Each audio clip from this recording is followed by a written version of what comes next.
Hello டேய் வினோத், எங்கடா இருக்க? அக்கா, நான் மண்டபத்துக்கு தாக்கா வந்துகிட்டு இருக்கேன். இன்னொரு 10 நிமிஷத்துல நாங்க வந்துருவேன். டேய் சீக்கிரம் வாடா.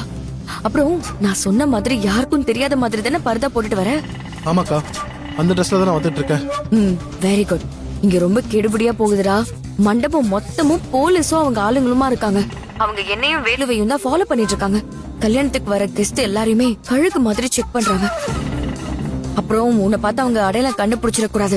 ரொம்ப சேஃபா வா, இல்லனா மொத்த பிளானும் முடிஞ்சிரும். என்னக்கா, அந்த அளவுக்கு ஏற்பாடு பண்ணிருக்காங்க? ஆமாண்டா, அது தெரியாம நீ பாட்டுக்கு கவனம் இல்லாம உள்ள வந்து மாட்டிக்க போற. அதனாலதான் உனக்கு கால் பண்ண. இந்த கெடுபடியை தாண்டி நீ மண்டபத்துக்குள்ள யாருக்கும் சந்தேகம் வராதபடி வரணும். நான் சொல்றத மனசுல வச்சுக்கோ.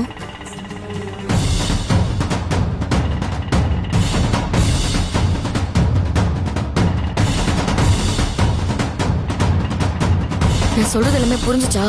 சரிக்கா, அதெல்லாம் நான் பாத்துக்கிறேன். எப்படியும் அவங்கள ஏமாத்திட்டு நான் உள்ள வந்துருவேன். சரி சரி, பார்த்து பத்திரம். அக்கா,